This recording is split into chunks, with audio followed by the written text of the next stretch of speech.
This episode contains graphic content that may not be suitable for all ages. Listener discretion is advised. If you or someone you know is struggling or in crisis, help is available. Call or text 988 or chat with someone at 988lifeline.org. Those outside of the US, reach out to someone at your local crisis center or hotline. Please do not suffer in silence.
In the corner of the shortwave spectrum, just past the range most people ever bother to explore, there is a noise that never quite stops.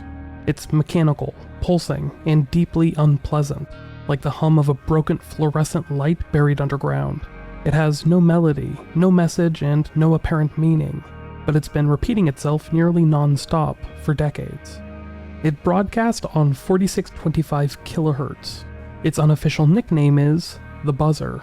For those who have come across it by accident, it can feel like an error, a misfire from some forgotten equipment still running past its scheduled lifetime.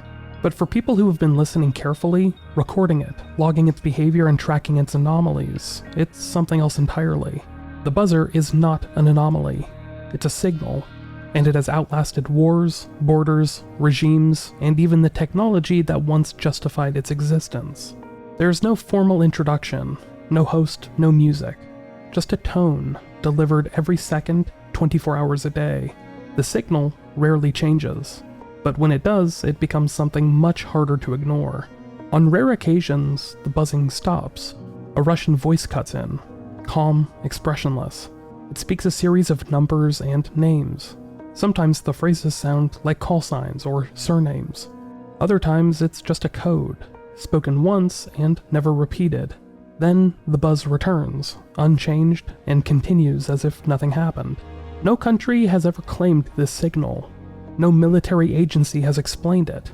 It has been active since at least the late 1970s, but no public record confirms why it began or who maintains it. Official silence has surrounded it for over 4 decades. Some people have tracked correlations between this signal's activity and major geopolitical events. Others argue that any such connection is circumstantial at best. With no official comment, nothing can be verified, but the timing, in some cases, has been difficult to ignore. The buzzer isn't the only number station. There have been others, some of which are still active, but few have lasted as long or attracted as much sustained attention. Most number stations disappeared after the Cold War ended, but this frequency didn't. It continued without pause. This is the story of UVB-76, also known as the buzzer.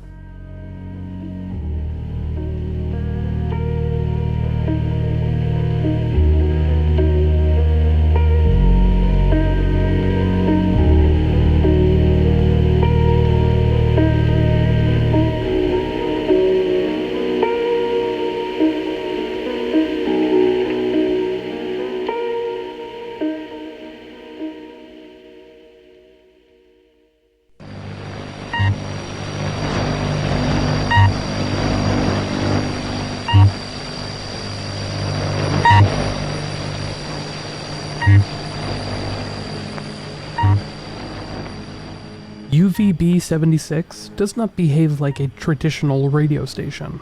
There are no scheduled programs, there's no audience engagement, no station identification, no music, no advertising. It does not speak unless it has to, and even then, it offers only a few cryptic words before falling silent again. In terms of content, it might be the most barren broadcast still in operation. But in terms of longevity and precision, it's one of the most consistent signals on the shortwave spectrum. It's believed to have begun operating in the late 1970s. The earliest confirmed references date back to 1982, when Western shortwave listeners began referring to it as the buzzer, due to the repeating tone it broadcast, roughly 25 tones per minute, almost exactly one every 1.2 seconds. That rhythm has become its signature, though it has changed subtly over time. The tone itself once had a soft fade in and out, consistent with an acoustic sound being picked up by a microphone. Later versions sound sharper, more clipped, suggesting digital generation or a change in transmission method. These technical differences may point to changes in equipment or even location, but no official record exists. That uncertainty has led listeners to rely on the signal's behavior as its only reliable identity. It does not identify itself in a conventional sense, but it is recognizable in the way a heartbeat is recognizable, not because of what it says, but because of its pattern. The signal transmits on 4625 kilohertz, a frequency in the high-frequency shortwave band. Shortwave radio occupies a unique space in global communication. It travels long distances by bouncing off of the ionosphere, which allows a signal to reach across entire continents, even with relatively low power. This is what made it so valuable during the Cold War. Countries could broadcast messages over borders, into restricted zones, or to agents abroad without needing satellite infrastructure. More importantly, shortwave allows for one-way communication that leaves no record on the receiving end. A listener can tune in anonymously. A broadcaster can transmit without knowing or caring who is on the other side. That anonymity is central to the world of number stations. These are shortwave broadcasts, usually operated by governments, that consist entirely of coded voice transmissions. Most follow a basic pattern. A signal comes on, a voice, usually synthesized or read in a monotone, recites a series of numbers, then the station goes silent again until the next message. They operate without identification and are rarely acknowledged by the states believed to be running them. It is widely accepted among intelligence experts that these stations serve as a method for delivering instructions to field operatives. The listeners need only a receiver and a key. No return transmission is necessary, and no network activity can be traced. That logic is sound. The mystery lies in how long these stations continue to broadcast, even in peacetime, even when their purpose seems obsolete. UVB-76 shares some of these traits but departs from the pattern in key ways. Most number stations are silent between transmissions. UVB-76 is not. Its buzz repeats constantly, regardless of whether a voice message is imminent. It doesn't operate in daily or even weekly cycles. There's no obvious scheduling to the messages. In some years, voice interruptions occurred only once or twice. In others, there were dozens. The message format is also somewhat different. Rather than pure numbers, many UVB-76 voice transmissions include names, call signs, or code words alongside numbers. They appear structured, but not random. Yet the meaning of that structure remains inaccessible. One of the more peculiar elements of UVB-76 is the presence of background noise in some recordings. At various points, the buzzing has been interrupted not by a voice message, but by what sounds like accidental audio. Faint conversations, doors opening and closing, even the sound of a telephone ringing. In some cases, voices are audible in the background while the buzzing continues, suggesting that the broadcast is being picked up by a live microphone in an open room. This theory was more plausible in the earlier years, when the tone sounded like it could have been produced acoustically.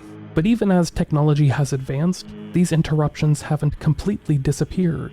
In the age of digital broadcasting, the presence of open mic noise points either to old infrastructure or human error. While these fragments of speech and ambient noise have led to intense speculation, none of them have yielded a confirmed identity or message. Most are too muffled to understand. None have pointed clearly to a location, unit, or organization. but their presence has helped ground the station in reality. It is not a myth, it's not a natural phenomenon. It is a machine being operated by people. For years, listeners assumed that the station operated on Soviet or Russian military infrastructure. This assumption has never been officially confirmed, but it's supported by the transmission style, language, and proximity to known military zones based on amateur triangulation. During the Cold War, the Soviet Union operated numerous shortwave channels that mirrored UVB-76's tone and rhythm. Many went silent after the USSR's collapse. UVB-76 did not. The station's call sign has changed over time, first identified as UVB-76, then MDZHB, and later by other sequences. These shifts may reflect procedural updates or organizational restructuring, but they were never explained. Each new identifier was delivered in the same neutral voice, using the same phrasing, followed by the familiar code sequences. To the outside observer, these changes only emphasize how little has ever been disclosed. There have been some attempts to match the station's behavior to larger geopolitical timelines. In the 1990s, some believed that a series of increased voice transmissions corresponded to internal political upheaval in Russia. In the early 2000s, its activity was again noted during military conflicts. But shortwave signals are not bound by regional news cycles. For every burst of activity that aligns with a headline, there are others that occur during periods of quiet. Some observers have argued that the messages may be routine or even ceremonial, regular transmissions designed to confirm readiness rather than trigger action. That ultimately is the most unsettling part of UVB-76. It behaves with purpose, but without explanation. Its rhythm never falters. Its messages follow a structure. Its changes seem deliberate. And yet, no one has ever stood up to say what it is, what it does, or why it continues. It speaks like a machine that knows exactly what it's doing, and simply doesn't feel the need to explain.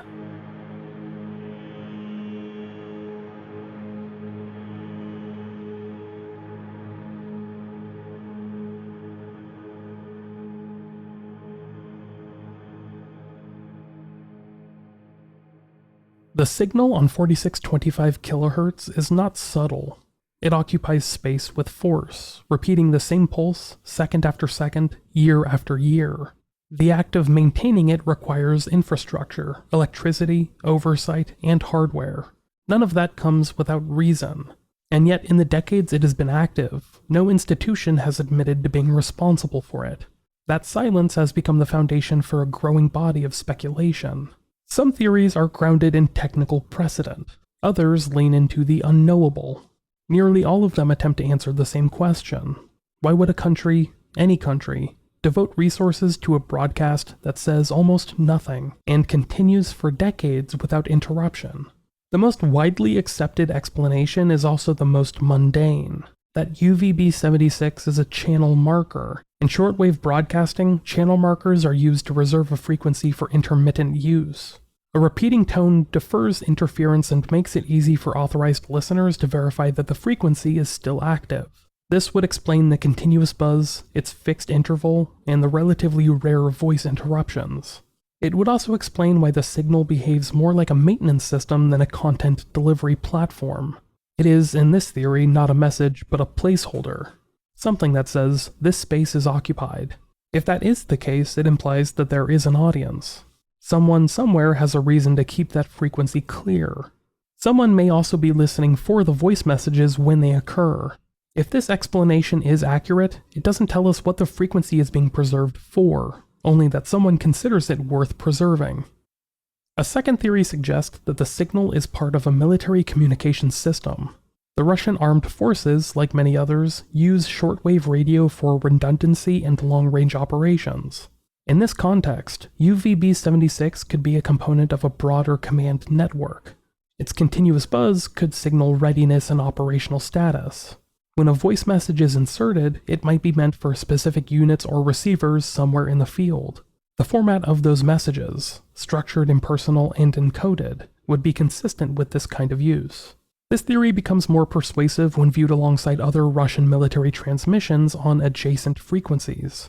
Similar stations, some of which are still active, others now silent, use structured identifiers in the same flat, repetitive cadence. UVB-76 may not be an outlier, but part of a pattern that spans multiple frequencies and call signs. Still, even this explanation stops short of clarity. Without knowing what the messages contain, or how often they're received, we're left with informed guesses rather than confirmation. There is another idea, more dramatic in implication. Some believe that UVB-76 could be linked to nuclear failsafe programs. During the Cold War, the Soviet Union developed a protocol known in the West as the Dead Hand, an automated system designed to guarantee retaliation in the event of a decapitation strike. If Central Command was destroyed and the country's leadership incapacitated, the system would activate nuclear responses without human input. Some observers have speculated that UVB-76 could be a monitoring signal associated with such infrastructure. In this theory, the buzz acts as a heartbeat, a confirmation that controls still exist. If the signal ever stopped unexpectedly, it might trigger a larger automated response. There is no public evidence linking UVB-76 to any such system. No declassified material has ever associated it with nuclear command or response functions. But the idea persists because it makes psychological sense. In a world full of invisible defense systems, a loud, constant, unexplained signal feels like the kind of artifact that might belong to a last resort protocol. It is worth stating, though, that this remains speculation. There has never been a confirmed connection between UVB-76 and any strategic weapons program. Beyond military or technical possibilities, there are theories that drift further from the boundaries of what can be tested. One of the most persistent is that UVB-76 exists to support active intelligence operations, that it functions as a number station, or at least in a similar capacity. Number stations have long been associated with espionage, and UVB-76 shares some of their traits: coded voice messages, irregular scheduling, and the absence of an official source. If the buzz is simply a filler, the messages may still serve a traditional purpose, transmitting instructions, authorizations, or verification codes to personnel working covertly. The problem with this theory is the same one that shadows all number stations analysis. Even if it's true, there's no reliable way to verify it. The entire point of this form of communication is to be untraceable. A shortwave signal cannot be intercepted in any meaningful way, and if the recipient is careful, no evidence is left behind. UVB-76's voice messages may be meaningful to someone, but to the outside world, they're noise. There are also theories based on scientific or research functions. Some have proposed that UVB-76 supports radio wave propagation studies, or long-distance calibration for monitoring stations. Others believe it may be tied to geolocation or high-frequency direction-finding systems, using the signal as a constant beacon for triangulation. These kinds of uses have precedent. Various countries have used continuous wave signals for geophysical or atmospheric analysis. But if UVB-76 were part of such a system, one would expect its behavior to reflect that role. Instead, its structure appears rigid and operational, not experimental.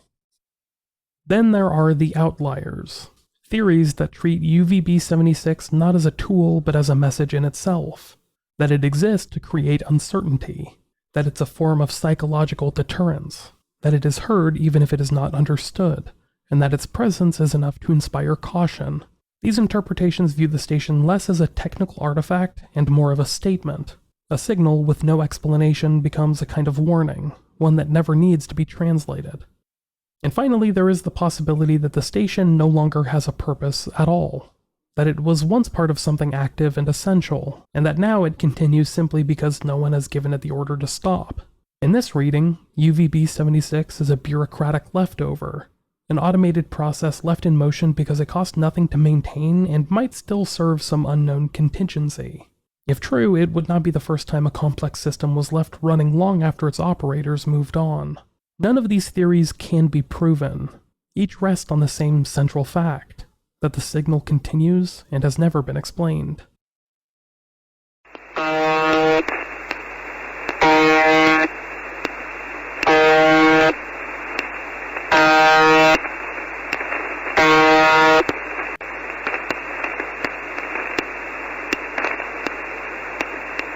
Михаил, Дмитрий, Женя, Борис. Михаил, Дмитрий, Женя, Борис.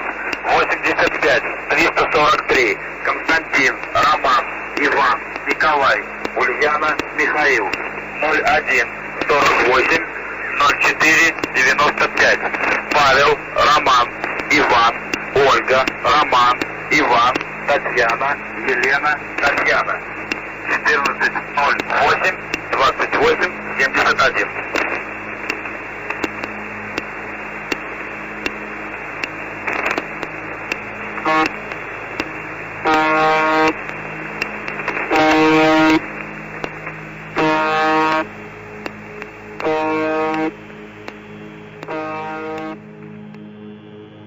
For most of its life, UVB-76 behaved with unwavering regularity. Its tone pulsed on a fixed interval. Its voice messages, though rare, followed a predictable format. The signal's stability gave it a strange kind of authority. It may not have spoken often, but it spoke consistently. That changed in 2010.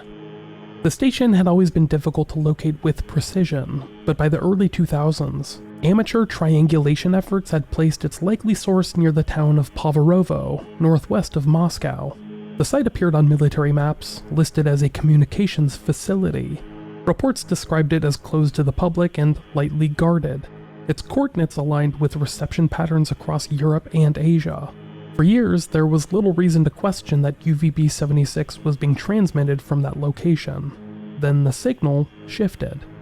In the summer of 2010, listeners began to notice changes. The buzz, once soft-edged and slightly echoing, became sharper and more electronic. The tone's timing remained similar, but its acoustic character had clearly altered. Around the same time, anomalies began to surface. A voice transmission interrupted the buzz without warning, followed by long periods of silence. Background noise, rare but not unprecedented, became more prominent. At one point, what sounded like a telephone ringing was broadcast directly over the channel. In another incident, a voice seemed to speak in the background without initiating a formal transmission. These departures from routine drew renewed attention from the shortwave community. Something had changed, but no one knew why.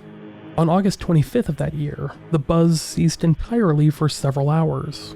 When it returned, it sounded different again. That same day, a Russian urban exploration group visited the former military facility at Poverovo. The building had reportedly been abandoned.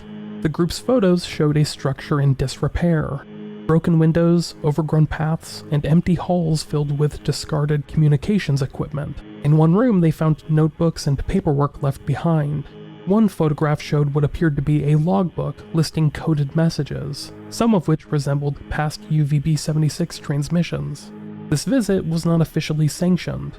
The Russian government made no statement about the site, and no confirmation was ever issued regarding the logbook's authenticity. But for many observers, it was enough to suggest that the Poverovo facility had at some point served as the origin of the broadcast, and more importantly, that it was no longer in use. From that point forward, the signal's behavior shifted noticeably. Listeners attempting to triangulate the signal began identifying a new source, likely situated near St. Petersburg. While exact coordinates remain unverified, reception reports and directional analysis supported the claim that the station had moved. Whatever was operating on 4625 kHz now appeared to be under new control, or at least operating from a new location. What followed was a period of increased activity. Voice transmissions became more frequent. Messages were often longer and more complex, with multiple identifiers and sequences repeated over several minutes. In some cases, messages were broadcast in rapid succession, one after another, with minimal delay. This pace was unusual. UVB-76 had never operated on a daily schedule, but even by its irregular standards, the volume of transmissions had increased. Several incidents during this period attracted particular attention. On October 28, 2010, the station broadcast what sounded like a garbled conversation, unintelligible, possibly accidental, and never acknowledged. A few months later, in January 2011, the station was heard broadcasting a continuous tone, interrupted by faint background voices and unstructured noise. These events were documented by multiple listeners across different countries, ruling out local interference or equipment failure. Whatever was happening, it was happening at the source. Then, on January 26, 2013, the station did something it had never done before. It played music.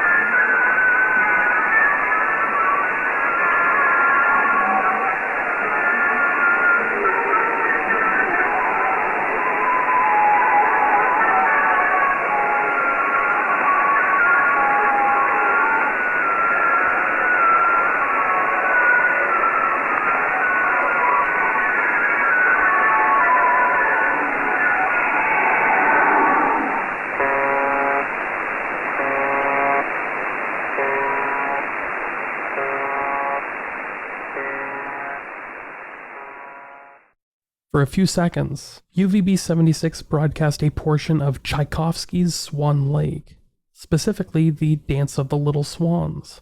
The segment was short and abruptly cut off. No message followed. No announcement was made. The signal returned to its regular buzz, and the incident was never repeated. The choice of music added another layer of unease. Swan Lake holds symbolic meaning in Russian history. During the failed coup attempt in 1991, Soviet state television repeatedly aired Swan Lake on a loop, replacing normal programming while the country's leadership structure was in chaos. Whether the UVB-76 broadcast was intentional or accidental remains unknown. The timing offered no obvious context. Around the same time, some listeners began compiling logs showing increased voice message activity coinciding with international incidents involving the Russian military. In March 2014, during the annexation of Crimea, the station issued several back-to-back transmissions within a 24-hour period. In February 2022, as tensions escalated along the Ukrainian border, UVB-76 again broadcast multiple messages in close succession, followed by extended periods of buzzing. These correlations are difficult to interpret. It's possible they represent coincidence. It's also possible that the signal serves a support function, transmitting readiness codes or confirming operational status within a larger communications framework. But without access to the contents or recipients of the messages, nothing can ever really be proven. What is clear is that the station has remained active during moments of geopolitical volatility, and when it becomes active, people notice. Today, UVB-76 is tracked constantly. Online communities maintain 24/7 live streams of the frequency, along with automated logs of all signal changes and voice interruptions. Spectrograms are generated in real time. Spectral signatures are cataloged. Translations of voice messages, when they're clear enough, are archived and timestamped. Despite all of this, no one has uncovered anything that fully explains the station's function. Its output is more accessible than ever. Its meaning remains completely out of touch. The behavior of the signal after 2010 suggests one thing with certainty. UVB-76 is not an abandoned machine. It is not operating autonomously. It has been updated, and it has been moved. Its messages continue to be transmitted, and someone is maintaining the infrastructure necessary to keep it alive. But for what purpose, we can only guess at.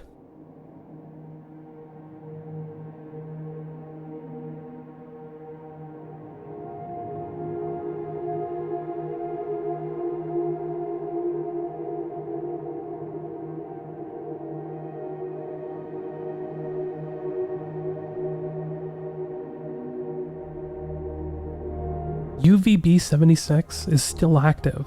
It still transmits its mechanical tone on 4625 kilohertz, hour after hour, day after day. Voice messages continue to arrive without pattern, without context, and without interpretation.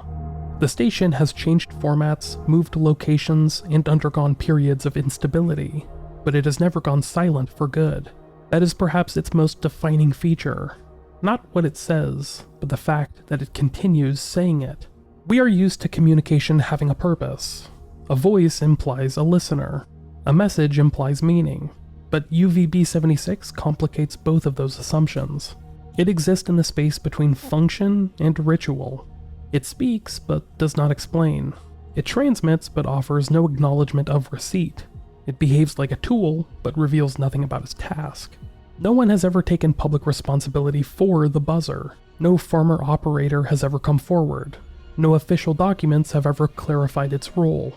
In the absence of verification, analysis gives way to speculation, and speculation gives way to mystery. The most persuasive explanations are still only that, explanations. The station may be a channel marker, a component of military infrastructure, or a backup communications link. It may be active only in case of emergency, or it may play a small but precise role in a network we are not meant to see. Its voice messages may carry orders, or they may be procedural tests. None of that can be confirmed, and if those tasked with maintaining it are doing their jobs correctly, it will never be. And maybe that's the point. In a world where information is tracked, indexed, archived, and monetized in real time, UVB-76 is an outlier. It cannot be rewound. It does not respond to inquiries. It has no interface. It is not interested in the listener's presence. You can tune in, but you will not be acknowledged. And yet, after years, people still tune in. They listen from shacks in the middle of nowhere and apartments in the middle of cities. They record the signal using old radios and modern software-defined receivers. They build databases, monitor waveform shifts, and log every deviation. Not because they expect it to speak to them directly, but because it's there, because it keeps going. Because in a landscape flooded with noise that demands attention, this signal offers none. Mysteries used to be left alone. A strange light in the sky was something to wonder about, not to monetize. A garbled voice on a shortwave band could remain unverified without becoming a scandal. But today, mystery tends to provoke two reactions: a demand for answers, or a dismissal as irrelevant. UVB-76 fits neither outcome. It doesn't ask to be solved, and it hasn't gone away. It continues with a rhythm that's immune to trends, news cycles, and public interest. If no one were listening, the station would still be there, pulsing on schedule, waiting for no one. That's what makes it hard to dismiss. It exists without requiring engagement, and in doing so it becomes its own kind of anomaly. It's possible that UVB-76 will go silent one day, that the final buzz will be broadcast and the transmitter shut off without notice. If that does happen, it's unlikely anyone will acknowledge the end. The listeners will hear the silence first, but there will be no farewell, no final message, no explanation, just absence. The kind that doesn't confirm anything, but changes everything. Until then, the signal holds, the buzzes continue, and for that reason, the story of UVB-76 remains unresolved.